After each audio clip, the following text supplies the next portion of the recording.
أشهد أن لا إله إلا الله لا حول ولا قوة إلا بالله.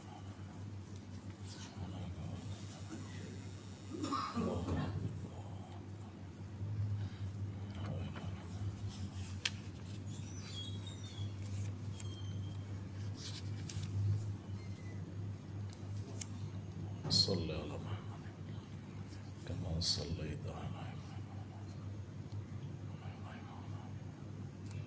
رب هذه الدعوة التامة آت محمدا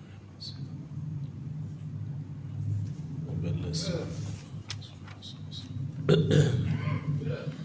السلام عليكم ورحمة الله وبركاته. الحمد لله نحمده ونستعينه ونستغفره ونؤمن به ونتوكل عليه ونعوذ بالله من شرور أنفسنا ومن سيئات أعمالنا من يهده الله فلا مضل له ومن يضلله فلا هادي له ونشهد أن لا إله إلا الله وحده لا شريك له ونشهد أن محمدا عبده ورسوله. اللهم صل على محمد وعلى آل محمد كما صليت على إبراهيم وعلى آل إبراهيم إنك حميد مجيد. اللهم بارك على محمد وعلى آل محمد كما باركت على إبراهيم وعلى آل إبراهيم إنك حميد مجيد. أما بعد فإن خير الحديث كتاب الله وخير الهدي هدي محمد صلى الله عليه وسلم وشر الأمور محدثاتها وكل محدثة بدعة وكل بدعة ضلالة وكل ضلالة في النار. أعوذ بالله السميع العليم من الشيطان الرجيم. بسم الله الرحمن الرحيم. والنجم إذا هوى ما ضل صاحبكم وما غوى وما ينطق عن الهوى إن هو إلا وحي يوحى. صدق الله مولانا صدق رسوله النبي الكريم ونحن على ذلك من الشاهدين والشاكرين والحمد لله رب العالمين.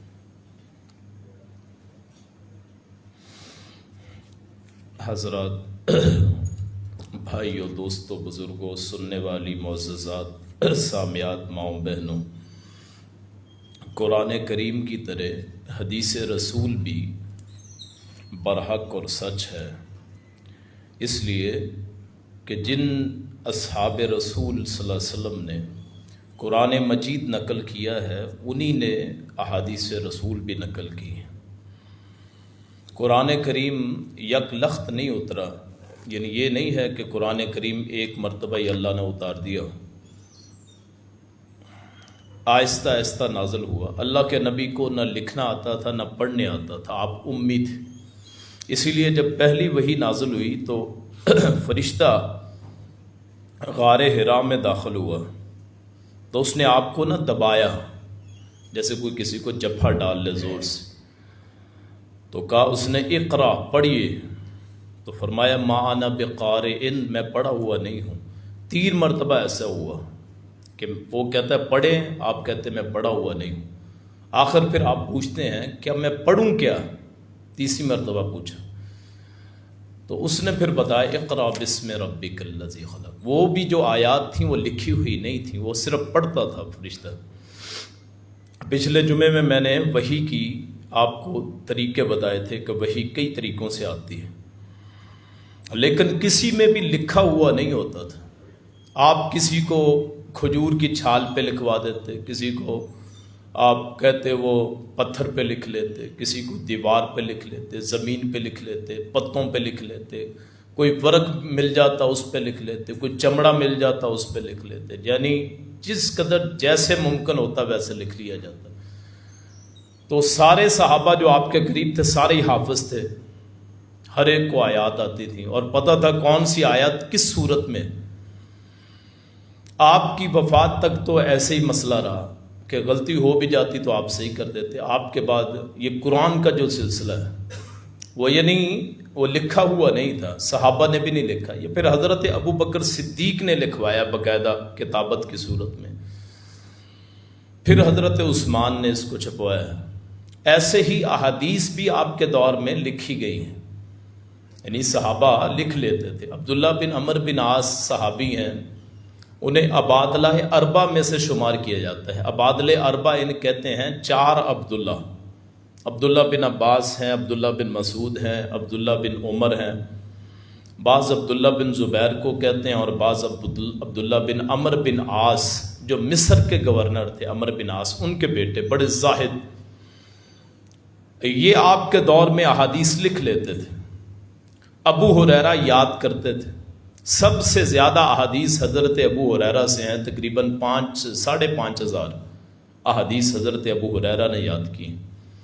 لوگ جب ان سے پوچھتے تھے کہ آپ کیسے احادیث اتنی یاد کر لیتے ہو آپ کی وفات کے بعد، کہ آپ کو حدیثیں کیسے یاد ہیں، باقی بڑے بڑے صحابہ ان کو اتنی یاد نہیں ہے، تو انہوں نے کہا کہ میں اللہ کے رسول کے ساتھ رہتا تھا، آپ کے ساتھ ہی کھانا کھاتا تھا، جہاں جانا ہوتا میں جاتا، 4 سال آپ کی خدمت کی، آپ کے جوتے اٹھاتے، آپ کو وضو کرواتے، سفر پہ ساتھ نکل جاتے۔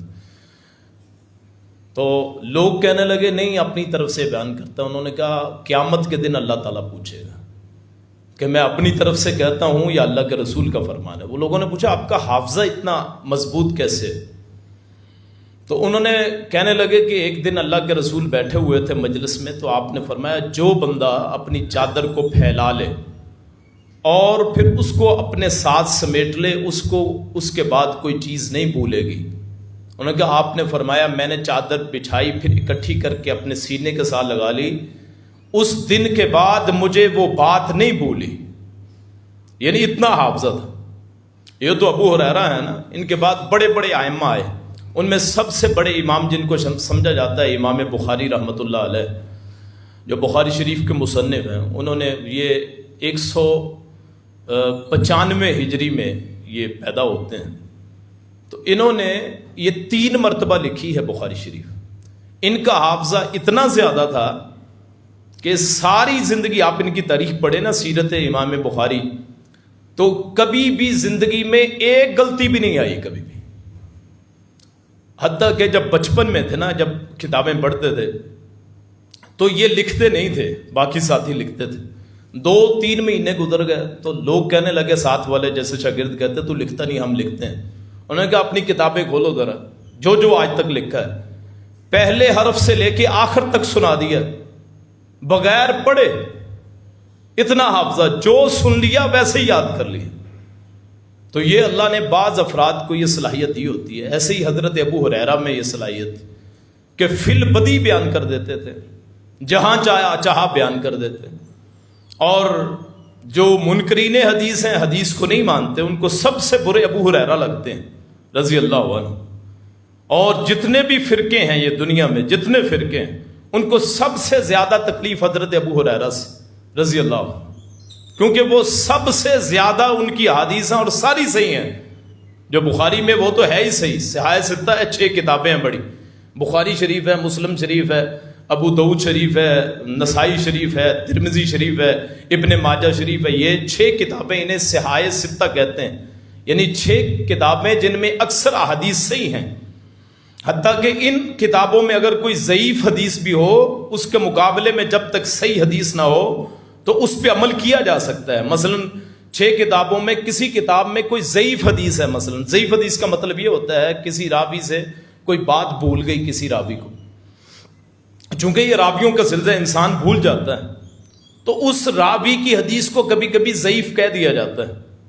اگر اس ضعیف حدیث کے مقابلے میں صحیح حدیث نہ ہو اس ضعیف حدیث پہ عمل کرنا زیادہ بہتر ہے اپنی رائے سے. ایک میں سوچتا ہوں ایک اس صحابی نے مثلا لکھ دیا, بھول گیا وہ, یا اس سے نیچے کسی محدث نے لکھ دیا, میری رائے سے پھر بھی اس کی رائے اچھی ہوگی.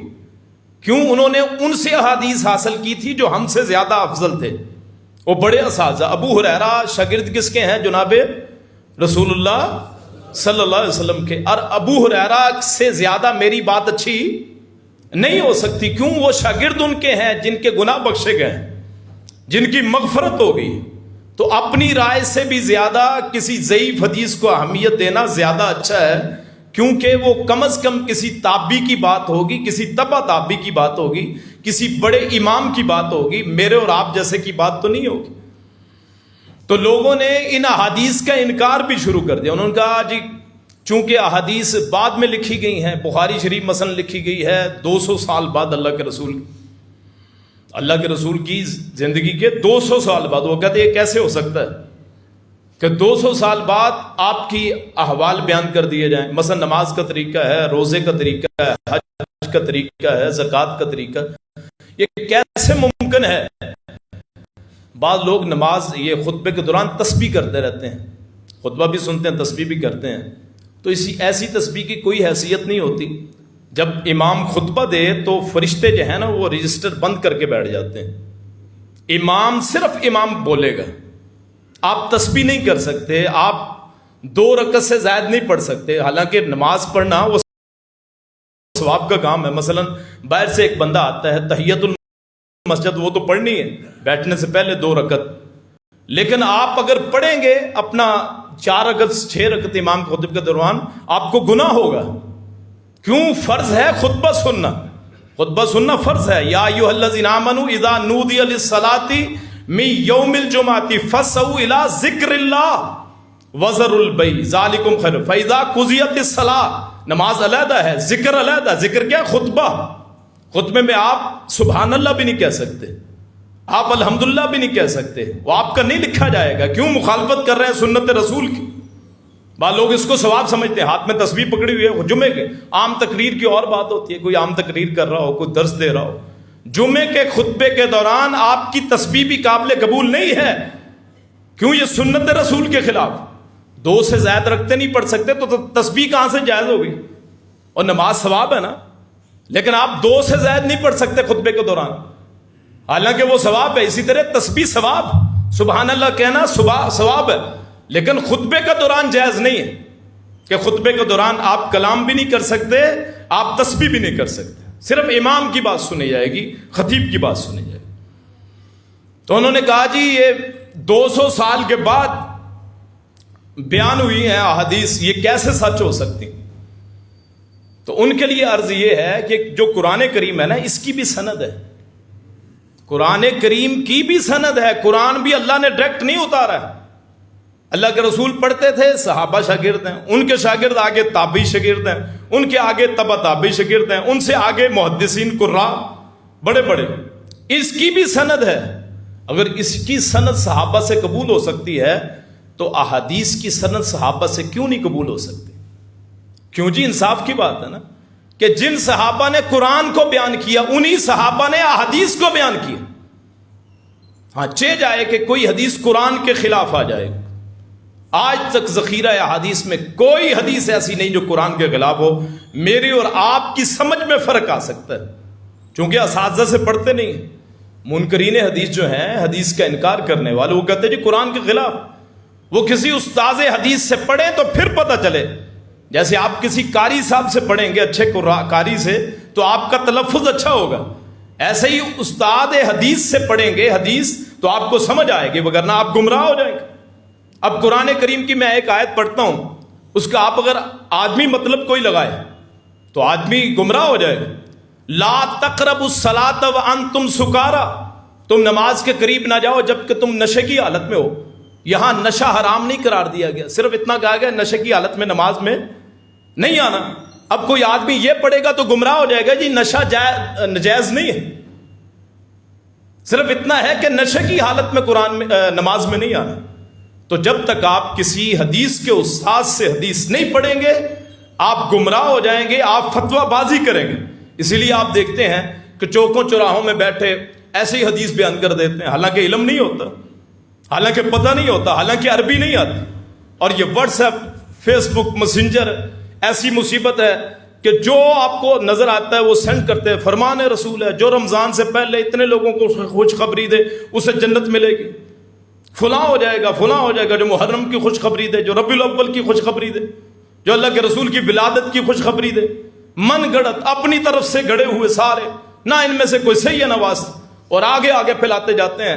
ایک حدیث سن لیجئے، آپ اور میرے لیے نصیحت ہے.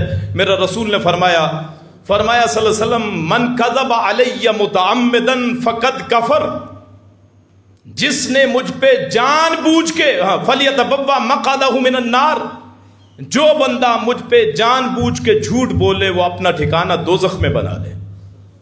تو حدیث صرف حدیث کے عالم کو حق ہے، ہاں آپ تبلیغ کر سکتے ہیں، وہ حدیث جو صحیح عالم بیان کرے آپ اس کو آگے بیان کر سکتے ہیں، لیکن مطلب اپنی مرضی کا نہیں. مطلب اگر آپ کو لغت آتی ہے، آپ کو صرف نحو آتی ہے، آپ کو ترجمہ آتا ہے، آپ کو عربی آتی ہے، آپ کو احادیث ساری ذخیرہ احادیث کا علم ہے، تو پھر آپ بات کر سکتے ہیں، وگرنہ آپ بات نہیں کر سکتے. ایک چھوٹی چھوٹی رسول اللہ فرماتے ہیں بسا اوقات آدمی بات کر دیتا ہے تو وہ دوزخ میں ایک کلمے کی وجہ سے چلا جاتا ہے، پتہ بھی نہیں ہوتا، بیٹھے بیٹھے ایسی بات کر دی. تو احادیث کے بارے میں بڑا ہی سخت معیار ہے. امام بخاری کا جو معیار ہے وہ تو اتنا سخت ہے، وہ اس وقت تک حدیث کو نہیں لکھتے تھے کہ جب تک یہ یقین نہ ہو جاتا کہ کہنے والے نے خود اپنے استاد سے سنی. ایک جگہ جاتے ہیں امام بخاری حدیث لینے، پتہ چلتا ہے تو وہ آدمی، اس کا جانور بھاگ رہا تھا، اس نے نا اپنا یہ پلو جو ہے اس کو اکٹھا کیا، تو اسے جانور کو یوں محسوس ہوا جیسے اس کے یہ پلو میں کپڑے میں کچھ دانے ہیں، کوئی خوراک. وہ جانور اس کے پاس آ گیا. تو امام بخاری نے کہا جی آپ کے پاس یہ چارہ ہے؟ انہوں نے کہا جی چارہ نہیں. تو امام بخاری وہی سے واپس پلٹ آئے، جو جانوروں کے بارے میں جھوٹ بول سکتا ہے وہ رسول اللہ پہ بھی جھوٹ بول سکتا ہے صلی اللہ.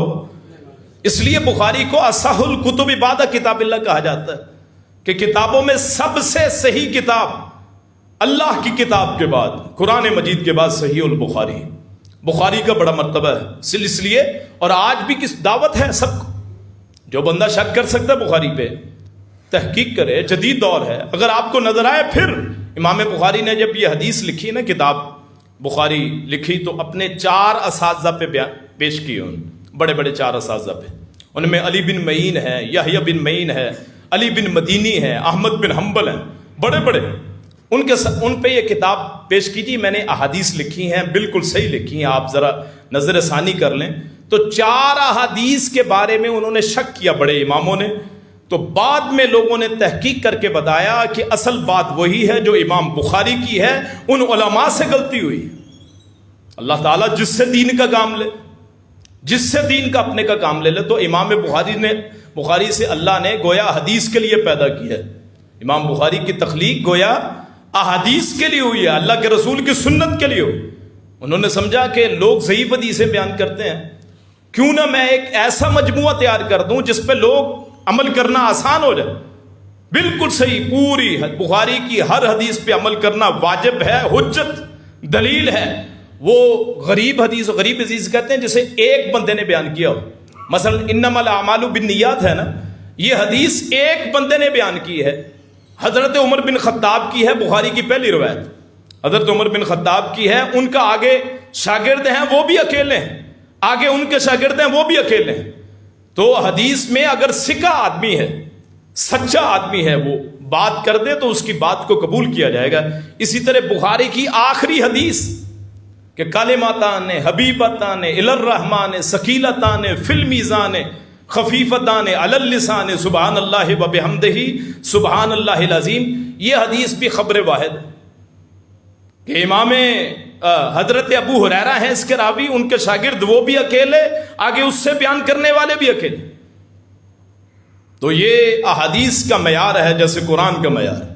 جیسے قرآن حجت ہے ویسے حدیث بھی حجت. کیوں؟ اللہ کے رسول سے آپ نہ مذاق کر لیا کرتے تھے اصحاب رسول سے، ساتھیوں سے. تو لوگ کہتے تھے آپ ہم سے مذاق کرتے ہیں. آپ نے فرمایا کرتا میں مذاق ہوں لیکن جو بھی کہتا ہوں وہ حق ہوتا ہے. آپ کا مذاق بھی حق ہوتا ہے. ایک عورت آپ کے پاس آئی, کہنے لگی دعا کریں کہ بوڑھی عورت تھی, دعا کریں کہ میں جنت میں چلی جاؤں. آپ نے فرمایا کہ بوڑھی عورتیں تو جنت میں نہیں جائیں گی. تو وہ عورت رونے لگ گئی کہ میں جنت میں نہیں جاؤں. تو آپ نے پھر فرمایا کہ اس وقت تجھے جوان کر کے جنت میں داخل کیا جائے گا. ایک آپ کے پاس ایک بندہ آیا کہ کہنے لگا جی مجھے اونٹ دے دیں. آپ نے کہا ہم تجھے اونٹ نہیں دیں گے, اونٹنی کا بچہ دیں گے. اس نے کہا بچہ لے کے کیا کروں گا؟ آپ نے فرمایا اونٹ بھی تو کسی اونٹنی کا بچہ ہی ہوتا ہے نا, چاہے بڑا ہو. تو آپ کا مذاق بھی حق ہوتا تھا. آپ نے مثلا کسی کو کہہ دیا یا ذل یدین, او ہاتھوں والے. اب ہاتھ ہر ایک کے ہوتے ہیں, اس کے ہاتھ ذرا لمبے تھے. حضرت انس کے بھائی تھے حضرت انس, تو آپ ان سے مذاق کر لیا کرتے تھے. حضرت انس کو بھی کہہ رہا ہے یا ذل اذنین, او کانوں والے. ہے مذاق لیکن ہے سچ. تو آپ کا مذاق بھی سچ ہوتا تھا, حق ہوتا تھا. آپ کے منہ سے کوئی ایسا کبھی کلمہ نہیں نکلا چہ جائے کہ ایک بشری تقاضا ہوتا ہے. بشری تقاضا کہتے ہیں کہ آپ مثلا بیماری کی حالت میں آپ کا کوئی کلمہ نکل جائے, آپ پریشان بیٹھے ہیں پتہ نہ چلے کلمہ نکل جائے. ایسا آپ سے بھی ہو جاتا ہے. ایک مرتبہ آپ ظہر کی نماز پڑھا, 2 رکعت پڑھا دی. آپ نے ظہر کی 2 رکعت پڑھا دی تو بڑے لوگ, کافی لوگ خوش ہوئے. اب جو مولوی یہاں بھی مختصر نماز پڑھاتا ہے اس کے پیچھے بڑی اچھی نماز پڑھتے, کہتے ہیں مولوی اچھا ہے. کیوں جی؟ جو لمبی نماز پڑھاتا ہے کہتا ہے یار مولوی صاحب لمبی قرات کرتے ہیں. لوگوں کے ساتھ باتیں کرتے ہوئے احساس نہیں ہوتا, اللہ کے ساتھ باتیں کرتے ہوئے احساس ہوتا ہے. کیوں جی؟ ایسا ہی ہے کہ جی جو مختصر نماز پڑھاتا ہے اس سے کرتے ہیں بغض, نہیں یار بہت لمبی نماز پڑھاتا ہے. تو آپ سے 2 رکعتیں پڑھائی گئیں, زور کے بھول گئے. وہاں ایک لکڑی کا وہ کھجور کا ایک تنا تھا, آپ اس کے پاس ٹیک لگا گئے, جیسے بہت غصے میں ہوں, ٹیک لگا کے کھڑے ہو گئے. تو لوگ پریشان ہیں, کہنے لگے اکثر السلام نسیتا, اللہ کے رسول نسی رسول اللہ, نماز کم ہو گئی, اللہ کے رسول بھول گئے. تو پھر لوگوں نے کہا جی آپ نے نا 2 رکعت پڑھائی. آپ نے کہا میں نے تو 4 پڑھائی. انہوں نے کہا جی 2 پڑھائی. تو بسا اوقات ایسے ہو جاتا ہے, بشری تقاضا اور ہوتا ہے, رسالت وہی اور ہوتا. مثلا 40 سال آپ کے جو نبوت سے پہلے کے ہیں نا, اس میں کئی باتیں ایسی ہیں جو اللہ کی طرف, کئی کیا سب اللہ کی طرف سے نہیں ہیں. 40 سال کے بعد جو ہم یہ قرآن پڑھتے ہیں یا حدیث پڑھتے ہیں, جو واقعات ہیں وہ برحق ہیں اللہ کے رسول کا, اللہ کی طرف سے فرمان. تو پھر آپ نے 2 رکعتیں پڑھائیں, پھر آخر میں 2 سجدے پھر. تو بسا اوقات لوگوں کو سکھانے کے لیے بھی بھول جایا کرتے تھے کہ لوگوں کو پتہ چلے کبھی کوئی آدمی بھول جائے نماز میں تو کیا کرنا ہے, تو اس لیے بھی آپ بھول جایا کرتے تھے. بشری تقاضا بھی تھا, آپ بشر تھے, لوگوں نے تو آپ کو نور بنا دیا نا, نور من نور اللہ. کتنی بڑی شریف بات غلطی کر دی. اللہ ایک ہے, اللہ کے نور میں سے کوئی نہیں ہو سکتا. اللہ الصمد اللہ احد. آپ بشر تھے لیکن افضل البشر, کائنات میں اللہ کے بعد محمد الرسول اللہ جیسا کوئی نہیں ہے صلی اللہ علیہ وسلم, نہ فرشتوں میں نہ خاکیوں میں. یاد رکھیں اللہ کے علاوہ اللہ کے ساتھ نہیں, اللہ اور ہے, رسول اللہ اور ہے, عابد اور ہے, معبود اور ہے. تو آپ اور اللہ میں فرق ہے. آپ مخلوق ہیں, وہ خالق. آپ عابد ہیں, وہ معبود ہیں. لیکن اللہ کی بات رسول اللہ کی زبانی ہم تک پہنچتی ہے. صرف ایک سلسلہ درمیان میں ہے جو سلسلہ فرشتے کا ہوتا ہے, وحی کا ہوتا ہے. معراج میں تو آپ نے سامنے گفتگو کی ہے نا, دیکھا نہیں ہے.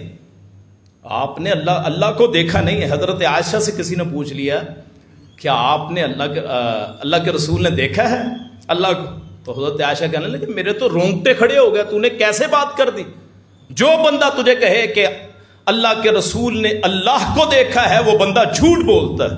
ام المومنین کا فرمان ہے, عائشہ صدیقہ کا, اللہ کے رسول نے اللہ کو نہیں دیکھا. اور اس کے باوجود آپ افضل البشر ہیں, آپ پہ اترنے والی وہی سچ ہے برحق. جو کہا سچ, جو فرما دیا سچ, غصے میں کہہ دیا وہ بھی سچ. آپ مدینہ طیبہ میں جاتے, آپ کی وہ بھی احادیث بن گئی. اللہ کا کتنا فضل ہے کہ ایک تو قرآن ہے نا, یہ ہمارے لیے مقدس, آپ کا ہر قدم مقدس, جس کو حدیث رسول بیان کرتے ہیں. پھر اگر حدیث کو نہ مانا جائے, مگر آپ کہتے ہیں جی حدیث کو نہیں ہم مانتے, حدیث میں تبدیلی ہوئی ہے, تو اس قرآن کا وجود کیسے ہوگا بھائی؟ کہاں لکھا ہے کہ 40 برس کی عمر میں رسول اللہ پہ وحی نازل ہوئی ہے؟ پہلے قرآن کریم میں کہیں لکھا ہے؟ قرآن میں کہاں لکھا ہے کہ غار حرا میں پہلی وحی نازل ہوئی؟ قرآن میں کہاں لکھا ہے کہ حجۃ الوداع کس سال میں ہوا؟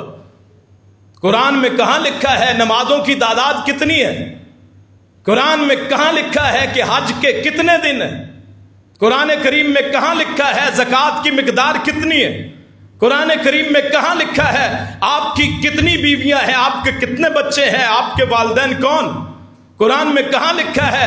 محمد نام تو بہت سارے ہیں صلی اللہ علیہ وسلم، محمد تو ہر بندے کے ساتھ محمد ابو بکر، محمد عمر، محمد علی، محمد عثمان یہ لگا ہوا ہے، کسی کا نام تو ڈائریکٹ ہی محمد رکھا جاتا ہے، تو محمد تو کئی ہوں گے، احمد تو کئی ہوں گے، لیکن کہاں قرآن میں لکھا ہے کہ یہ وہی احمد پہ نازل ہوا جو مکے میں رہتے تھے، مدینے میں ہجرت کی؟ کہاں لکھا ہے ہجرت مدینہ؟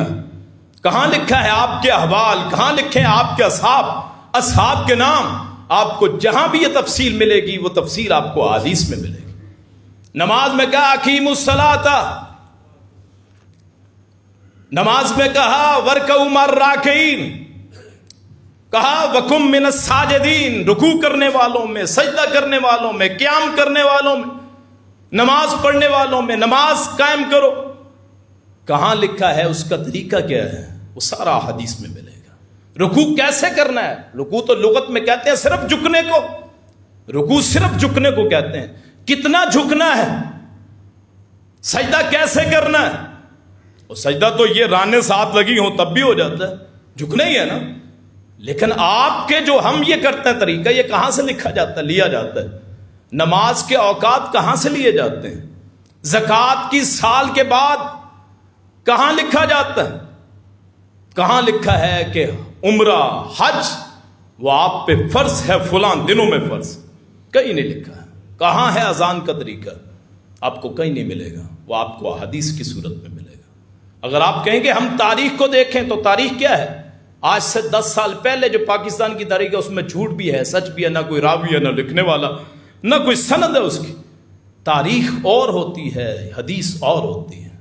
تاریخ میں ضروری نہیں ہے کہ کوئی سند ہو۔ مثلا ہم کہتے ہیں محمود غزنوی نے ہندوستان پہ 17 حملے کیے، اب اس کی سند کوئی نہیں، کسی مورخ نے لکھ دیا، ہم آگے بیان کر دیتے ہیں۔ محمد بن قاسم نے جی اتنی عمر میں جی سندھ پہ حملہ کیا، جی بر صغیر پہ حملہ کیا۔ کیا یہ تاریخ ہے؟ کسی نے لکھ دیا، ہم نے مان لیا۔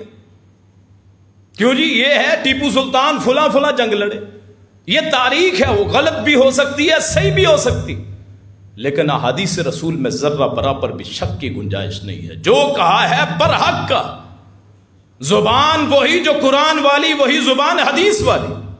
جس زبان سے قرآن نکلا اسی زبان سے حدیث نکلی۔ آپ کا ہر قول برحق، سچ، ثابت، آپ کی کسی بات میں کسی کے اختلاف کی کوئی گنجائش نہیں ہے۔ میری بات غلط ہو سکتی ہے، آپ کی بات غلط ہو سکتی ہے، دنیا کے جتنے مفتی ہیں حتیٰ کہ امام بخاری کی اپنی بات غلط ہو سکتی، امام بخاری کے بھی اپنے احوال ہیں نا، ان میں غلطی ہو سکتی، لیکن احادیث میں بیان کرنے میں ذرہ برابر بھی غلطی نہیں ہے۔ برحق ہے، سچ، سارے اوقات، ہر چیز لکھ، سارے معاملہ لکھ دیے۔ دفاع کیسے کرنا ہے، معیشت کیسے چلانی ہے، سیاست کیسے کرنی ہے، تجارت کیسے کرنی، یہ گھریلو ماحول کیسا ہے، معاشرت کیسی ہے، عبادت کیسی ہے، اعتقاد کیا ہے، معاملات کیا ہیں، آپ کہاں جھکیں گے، کس وقت جھکیں گے، کون سے طریقے ہیں، کون سے آپ کے راستے، یہ سارے قرآن میں نہیں ہیں۔ قرآن میں صرف اشارات ہیں، فَوَلُّوا وُجُوهَكُمْ إِلَى الْمَسْجِدِ الْحَرَامِ، اپنے چہروں کو مسجد حرام کی طرف موڑو، لیکن یہ کہیں نہیں لکھا کہ ہر نماز کے موقع پہ موڑو، کہیں نہیں لکھا کہ خانہ کعبہ کا طواف کرو، کہیں قرآن میں نہیں لکھا۔ اگر ہے کہ طواف کرنے والے تو اس کا طریقہ پھر رسول اللہ نے بتایا۔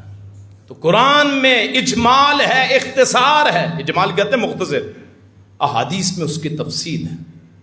اب قرآن میں ایک آیا ہے وَمَا رَمَيْتَ إِذْ رَمَيْتَ وَلَٰكِنَّ اللَّهَ رَمَىٰ، پیغمبر جب آپ نے کنکر پھینکے تھے نا، وہ آپ نے نہیں، اللہ نے پھینکے تھے۔ وہ کون سا موقع ہے جس موقع پہ آپ یہ الفاظ ہیں؟ والضحیٰ، سورہ ضحیٰ پڑھیں تو اس سورہ ضحیٰ ساری پڑھتے جائیں، وہ کون کون سے؟ الم یجدک یتیما فآویٰ ووجدک ضالا فہدیٰ ووجدک عائلا فاغنیٰ.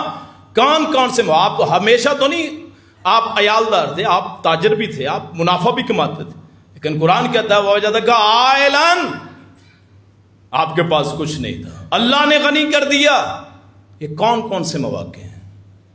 آپ غزوہ خیبر کرتے ہیں، غزوہ خیبر کا کہاں تذکرہ ہے؟ خیبر کا لفظ ہی نہیں ہے قرآن میں. آپ تبوک میں جاتے ہیں، تبوک جا کے آتے ہیں، سفر کا تذکرہ ہی نہیں ہے. بس کچھ مواقع ہیں، سورہ توبہ میں اس کا تذکرہ ہے، الثلاثۃ الذین خلفوا، یا سورہ انفال میں اس کا ذکر ملتا ہے، سورہ بدر کا کچھ 1 2 4 لفظ آتے ہیں، لیکن تفصیل آپ کو کہاں ملے گی؟ تفصیل احادیث رسول میں. آج بھی جو حدیث کے منکر ہیں وہ صرف اس لیے جی انسانوں نے بیان کیا ہے، یہ قرآن بھی انسانوں نے بیان کیا ہے، اور رسول اللہ کون ہے؟ انسان ہے، بشر. آگے صحابہ کون ہیں؟ بشر. وہی قرآن کے دعوے دار، قرآن پھیلانے والے، وہی احادیث رسول پھیلانے والے. ہاں، ہر بات حدیث نہیں ہوتی، جیسے ہمارے ہر بات مولا علی کے نام لگا دی جاتی ہے، جو عقل مندی والی بات وہ لکھی جاتا ہے مولا علی نے فرمایا. کتنی آپ پوسٹیں پڑھتے ہیں، کیوں؟ وہ بہت عقل مند تھے، حضرت مولا علی بہت عقل مند تھے. اللہ ہر بندے کو ایسی فراست نہیں دیتا، عقل مند تھے تو لوگوں نے سوچا کہ ان کے نام پہ ہم لگا دیں. مثلا اس کی میں اس مثال آپ کو بیان کرتا ہوں. نعمان بن ثابت، جنہیں ابو حنیفہ رحمۃ اللہ علیہ کہا جاتا ہے، امام ابو حنیفہ، ان کے دور میں تقریباً 17 نام کے ابو حنیفہ تھے. تو بڑے قابل آدمی تھے، بہت قابل آدمی. امام مالک فرماتے ہیں اگر ابو حنیفہ کہہ دینا کہ یہ ستون سونے کا ہے، اس کے پاس اتنے دلائل ہوں گے کہ سونے کا ثابت کر دے گا، اتنے قابل آدمی. لیکن لوگوں نے سوچا اپنی ہر غلط بات قال ابو حنیفہ، اور اس کو فقہ حنفی کا نام دے دیا گیا اپنی طرف سے بنا کے. یہ قرآن پر حق، حدیث پر حق، ہر بات پر حق. مثلا قرآن میں آتا ہے، آپ نے فرمایا جو قیامت کے احوال جاننا چاہے نا وہ سورہ اقتربت الساعۃ وانشق القمر پڑھے، سورہ اذا السماء انشقت پڑھے، سورہ اذا السماء انفطرت پڑھے، یہ اذا الشمس کورت پڑھے، اس کو قیامت نظر آ جائے گی، قرآن کی آیت پڑھے گا. لیکن وہ ساری شفاعت والی حدیث کہ آپ سفارش کریں گے، اتنا سختی ماحول ہوگا، یہ حوض کوثر ہوگا. قرآن میں تو صرف اتنا انا اعطیناک الکوثر. اب کوثر کا کیا مطلب ہے؟ وہ حدیث بیان کرتی ہے کہ یہ حوض کوثر ہے.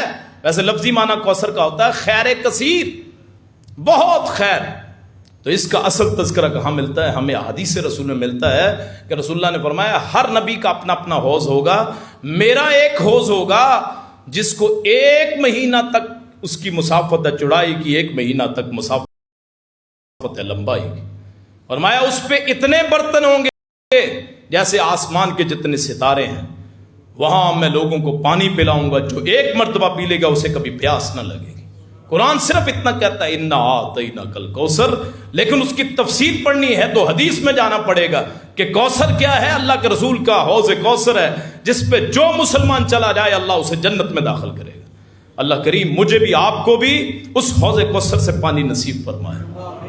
قرآن کریم میں جنتوں کے نام ہیں، مثلا جنت عدن ہے، جنت ماوا ہے، جنت فردوس. اب اس کا مطلب کیا ہے؟ جنت کا معنی تو باغ ہوتا ہے. جنت ویسے حدیقہ بستان بولتے ہیں عربی میں، باغ کو غابہ بولتے ہیں، غابہ، بستان، حدیقہ، یہ عربی میں باغ کو کہا جاتا ہے. لیکن جنت کس باغ کو کہا جاتا ہے؟ ایسا باغ اگر بلندی سے دیکھا جائے تو نیچے اتنے درخت ہوں کہ ان کی چھاؤں کی وجہ سے زمین نظر نہ آئے، اس کو جنت کہتے ہیں. تو جنت الفردوس. آپ نے پھر الذین یرثون الفردوس سورہ مومنون میں آتا ہے، فردوس کے وہ وارث ہوں گے جنت الفردوس میں. آپ فرماتے ہیں تم جب بھی اللہ سے مانگو جنت الفردوس کا سوال کرو، کیوں؟ یہ سب سے اعلیٰ ہے جنتوں میں، سب سے اعلیٰ جنت الفردوس. تو یہ ساری تفاصیل ہمیں احادیث سے ملتی ہیں. بچہ پیدا ہوتا ہے، عقیقہ کرنا ہے. بعض لوگ عقیقہ نہیں کرتے، وہ کہتے ہیں یہ لفظ اچھا نہیں ہے. عقیقہ کا لفظی معنی ہے کاٹنا. بعض لوگ کہتے ہیں اس کا معنی ہے نافرمانی کیا، جیسے ہم کہتے ہیں اقاق الوالدین، والدین کی نافرمانی. تو لفظ اچھا نہیں ہے. بعض لوگوں نے اس کو عقیقہ، وہ کہتے ہیں نسیکہ رکھ لیں. امام ابو حنیفہ رحمۃ اللہ علیہ وہ عقیقہ نہیں کہتے، وہ کہتے لفظ اچھا نہیں ہے، اسے نسیکہ کر لیں. جب بچہ پیدا ہوتا ہے، بیٹا ہے تو 2 جانور، یہ لوگوں میں بڑے شبہات ہیں. بیٹی پیدا ہو تو 1 جانور، خون ہے، حصے نہیں. جیسے قربانی میں ہم حصے ڈال لیتے ہیں نا، یہ عقیقے میں حصے نہیں ہیں. عقیقے میں جانور قربان ہوگا، اور جانور بھی پورا. حدیث میں لفظ ہے شاتن، پورا جانور، دوندا جانور، عام جانور نہیں. جیسے قربانی میں شرط ہے دوندے ہونے کی، ایسے ہی وہاں آپ کو کرنا پڑے گا عقیقے میں. تو یہ ساری تفاصیل آپ نے احادیث میں بتائی. احادیث ہمیں بتاتی ہے بچہ پیدا ہو تو کیا کرنا ہے. قرآن میں کہیں نہیں لکھا، آپ قرآن پڑھ لیں، آپ کو کہیں نہیں لکھا گا. تربیت اولاد آپ کو حدیث میں ملے گی. بچے کا نام اچھا رکھنا ہے، بچے کا نام اچھا رکھنا ہے. قرآن کہیں نہیں کہتا کہ بچے کا نام اچھا رکھو، حدیث کہتی ہے نام اچھا رکھو. کسی نے پوچھا اچھے نام کون سے؟ آپ نے فرمایا احب الاسماء اللہ عبد الرحمن، عبداللہ و عبد الرحمن. اللہ کو ناموں میں سب سے پسند عبداللہ اور عبد الرحمن. کسی کا بیٹا ہو تو عبداللہ نام رکھے، عبد الرحمن نام رکھے. ہمارے نام ہی وہ رکھتے ہیں، کہتے ہیں وہ نام رکھ لیتے ہیں، بعد میں مولوی صاحب اس کا مطلب کیا ہے؟ نام رکھتے ہیں مولوی صاحب ایسا نام بتاؤ جو کسی کا نہ ہو. تو دنیا میں شیطان ہی ایسا ہے جس کا نام کسی کا نہیں ہے، اس کے بعد کسی نے نہیں رکھا. وہ نام وہ رکھیں جو نام صحابہ نے رکھے. کسی نبی کے نام پہ رکھ لیں، کسی اللہ کے نیک بندے کے نام پہ رکھ لیں، اللہ کے رسول کے نام پہ رکھ لیں، آپ کے نواسوں کے نام پہ رکھ لیں. آپ بیٹیاں ہیں تو آپ کی 4 بیٹیاں ہیں، رقیہ ہیں، ام کلثوم ہیں، زینب ہیں، فاطمہ ہیں، ان کے نام پہ رکھ لیں. آپ کی بیویوں کے نام پہ رکھ سکتے ہیں، عائشہ ہے، حفصہ ہے، خدیجہ ہے، سودا ہے، زینب ہیں، جویریہ ہیں، یہ آپ نام رکھ سکتے ہیں. اگر بیٹیاں ہیں تو یہ ساری تفاصیل حدیث. آپ کی عمر کتنی تھی حدیث میں، کب پیدا ہوئے حدیث میں، کتنی عمر ہے 62 سال کہاں لکھی ہے حدیث؟ قرآن میں نہیں ہے. قرآن میں صرف اجمال ہے کہ محمد الرسول اللہ صلی اللہ علیہ وسلم. 4 مرتبہ محمد لفظ آیا ہے صلی اللہ علیہ وسلم، 1 مرتبہ احمد لفظ آیا. سب سے پہلے ما محمد الا رسول قد خلت من قبلہ رسول، پہلے پاروں میں. پھر سورہ احزاب ما کان محمد ابا احد من رجالکم ولکن رسول اللہ خاتم النبیین. قرآن میں تیسرا مقام سورہ محمد والذین آمنوا وعملوا الصالحات وآمنوا بما نزل علی محمد. یہ اور چوتھا پھر سورہ فتح میں محمد الرسول اللہ والذین معہ اشداء علی الکفار. 1 مرتبہ آپ کا نام اس میں گرامی احمد آیا ہے. سورہ صف میں من بعد اسمہ احمد حضرت عیسیٰ کی طرف سے ایک آیا تھا. تو یہ صرف آپ کے اجمالی نام آیا. تو آپ کو اللہ پکارتا بھی ہے سب کچھ، یا ایھا النبی یا ایھا الرسول، سارے لیکن اجمالی طور پہ کہاں کہاں پکارنے حدیث بتائے گا. مثلا قرآن میں آیا ہے حضرت ابراہیم کے بارے میں، ہم نے پچھلے جمعے میں اذن فی الناس بالحج یاتوک، لوگوں میں حج کا اعلان کر دے. کہاں لکھا ہے یہ؟ کون سا موقع ہے، کون سی جگہ ہے؟ حدیث میں ملے گا. یہ خانہ کعبہ کے بنانے کے بعد کی بات ہے. حج کے جتنے احکام ہیں ان میں یہ تذکرہ ملتا ہے قرآن میں کہ جانور لے کے جاؤ، کہ جانور ساتھ لے کے جاؤ. لیکن جانور کون سا ہونا چاہیے یہ قرآن میں نہیں لکھا. قربانی کے موقع پہ جانور ہیں بہیمت الانام کہہ دیا گیا، لیکن اس کی تفصیل کیا ہے حدیث رسول میں. زکوٰۃ کی کیا کیا تفاصیل ہے حدیث رسول میں. قرآن صرف اجمال بیان کرتا ہے، مختصر بات بیان کرتا ہے، اس کی تفصیل حضرت رسول اللہ کر دیتے ہیں صلی اللہ علیہ وسلم. قرآن کریم میں صرف آپ کے یہ 5 نام ہی آئے ہیں، 5 مرتبہ آپ کا ذکر ہوا ہے بس، یعنی 5 مرتبہ آپ کے نام آئے ہیں. 4 مرتبہ اس میں محمد، 1 مرتبہ اس میں احمد. لیکن آپ فرماتے ہیں میرے اور نام بھی ہیں، انا محمد، انا احمد، انا العاقب الذی لیس بعدہ نبی، انا الماحی الذی یمحو اللہ بی الکفر، وانا الحاشر الذی یحشر الناس علی قدمی. میں محمد ہوں، میں احمد ہوں، میں عاقب ہوں. عاقب وہ ہے جس کے بعد نبی کوئی نہیں. میں حاشر ہوں، میرے قدموں پہ لوگوں کو اکٹھا کیا جائے گا. میں ماہی ہوں، لوگ جس کے ساتھ اللہ کفر کو مٹھاتا ہے. یہ ساری احادیث میں آپ کی تفصیل ہے. قرآن آتا ہے، قرآن میں آتا ہے للہ الاسماء الحسنی فادعوا بہ. قرآن اللہ کے اچھے نام ہیں، اللہ کو اس کے ساتھ پکارو۔ حدیث میں لکھا ہے کہ اللہ کے 99 نام ہے، ابو ہریرہ کی حدیث میں رسول اللہ فرماتے ہیں جو ان ناموں کو یاد کرے اللہ اسے اپنی جنت میں داخل کرے گا۔ اللہ کے 99 نام ہیں، آپ مشکل ہی کوئی نہیں، 99 نام یاد کریں، ہر روز ورد کریں، ایک مرتبہ پڑھ لیں۔ اللہ تعالیٰ کا وعدہ ہے جو اللہ کے نام یاد کرتا ہے اللہ اسے اپنی جنت میں داخل کرے گا۔ تو یہ نام قرآن میں صرف ہیں اللہ کے نام ہیں۔ ویسے قرآن میں نام ہے الرحمن الرحیم المجید ذو العرش المجید ذو الجلال والاکرام فعال لما یرید، اللہ کے نام ہے، لیکن کسی ایک جگہ جمع نہیں ہوئے۔ 99 نام ہے، وہ حدیث رسول میں آ گیا، رسول اللہ صلی اللہ علیہ وسلم کی زبان سے۔ تو قرآن میں بہت سے ہیں، آپ کے اصحاب ہیں کتنے ہیں کوئی پتہ نہیں۔ قرآن میں آتا ہے کہ والذین معہ اشداء علی الکفار لقد رضی اللہ عن المؤمنین اذ یبایعونک تحت الشجرہ۔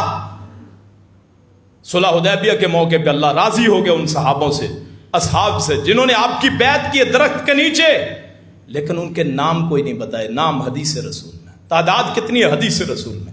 غزوہ بدر کا تذکرہ ہے، نام کہاں ہے حدیث رسول میں۔ غزوہ احد کہاں ہے قرآن میں، تذکرہ ہو گیا، اشارہ ہو گیا، نام اور واقعات کا ہے حدیث رسول میں۔ غزوہ خندق تذکرہ ہے، احزاب جس کو کہا جاتا ہے، لیکن اس کی ساری تفصیل حدیث رسول میں۔ صلح حدیبیہ ہے، تذکرہ ہے قرآن میں، ساری تفصیل حدیث رسول میں۔ فتح مکہ ہے، انا فتحنا لک فتحا مبینا، یہ سارا تذکرہ ہے، لیکن اس کی تفسیر فتح مکہ کی حدیث رسول میں۔ آپ کی وفات کا تذکرہ ہے، انک میت و انہم میتون، پیغمبر آپ بھی فوت ہوں گے، لوگ بھی فوت ہوں گے، تذکرہ کہاں ہے حدیث رسول میں۔ عمر کتنی ہے حدیث رسول میں، اولاد کتنی ہے حدیث رسول میں، آپ کے احوال کتنے ہیں حدیث رسول میں۔ آپ کے فوت ہوتے ہوئے، بعض لوگ کہتے ہیں رسول اللہ فوت نہیں ہوئے، قرآن کہتا ہے انک میت و انہم میتون۔ تبلیغ وہ ہے جو بغیر ڈر خوف کے بیان کی جائے۔ رسول اللہ فوت ہوئے، برحق فوت ہوئے۔ آخری کلمات کیا ہیں حدیث رسول میں؟ 2 کلمے آپ نے کہے، الصلاۃ الصلاۃ وما ملکت ایمانکم، نماز قائم کرو، نماز قائم کرو، اپنے متحد لوگوں پہ رحم کرو۔ اور آخر میں جو کلمہ تھا حضرت عائشہ کہتی ہیں، وہ بھی حدیث میں ہے قرآن میں نہیں ہے، کہ آپ کی جب وفات ہونے لگی تو میری ران پہ آپ کا سر پڑا ہوا تھا۔ آخری دن ہے حضرت رسول اللہ، آخری وقت صلی اللہ علیہ وسلم، بخار ہے۔ حضرت عائشہ کہتی ہیں اتنا بخار کہ جیسے ڈبل بخار ہوتا ہے، 2 آدمیوں کو ہوتا ہے۔ وہ عبد الرحمن ان کے بھائی حضرت عائشہ کے، وہ تشریف لائے، دروازے میں داخل ہوئے، مسواک کر رہے تھے۔ اللہ کے رسول کو مسواک بڑی پسند تھی، فرمایا اگر مجھے لولا انا شق علی امتی لامرتہم بالسواک عند کل صلاۃ، اگر مجھے اپنی امت پہ مسواک مشقت کا ڈر نہ ہوتا تو ہر نماز میں مسواک کا حکم دیتا۔ تو آپ وہ آخری سانس ہیں، وَهُوَ يَلْفَظُ أَنْفَاسَهُ الْأَخِيرَةَ، آخری سانس اپنے لے رہے ہیں، مسواک کو دیکھا تو آپ کی آنکھوں میں چمک آ گئی۔ حضرت عائشہ کہتی ہیں مجھے پتہ چل گیا کہ مسواک کرنا چاہتے ہیں۔ میں نے کہا جی مسواک کرنی، آپ نے سر ہلا دیا، بول نہیں رہے تھے، بات زیادہ نہیں کر رہے تھے۔ 3 دن جمعرات سے لے کے 3 دن بیمار ہوئے ہیں، جمعرات جمعہ ہفتہ اتوار، یہ 4 دن، اور سوموار والے دن آپ فوت ہو گئے ہیں فجر کے بعد، یعنی جب دن چڑھ گیا ہے۔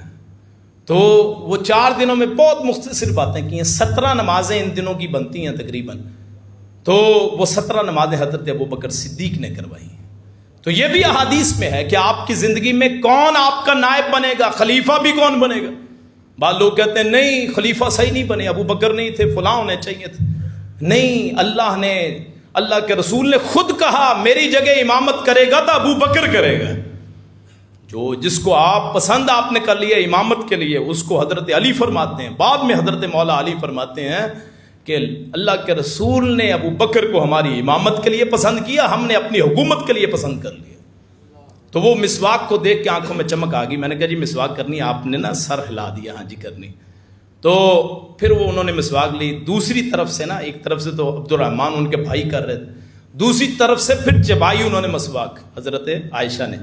تو حضرت عائشہ کہتی ہیں مجھے بڑا اپنے آپ پہ فخر ہے کہ جب رسول اللہ فوت ہوئے میرا لعاب رسول اللہ کا لعاب مل گیا، میری ران پہ آپ کا سر ہے. یہ ساری تفاصیل کہاں ملیں گی؟ حدیث رسول میں. پھر آپ کی 3 دن آپ پہ درود پڑا گیا، آپ کی وفات کے بعد 3 دن درود پڑا گیا. یہ بھی کہاں ہے؟ حدیث رسول میں. کتنے وہ مقدس لوگ ہوں گے اللہ کے رسول پہ 3 دن 10 بندے آتے. جنازہ کوئی نہیں ہوا. کیوں؟ جنازہ اس کا ہوتا ہے جس سے بڑا کوئی نہ کوئی موجود ہو.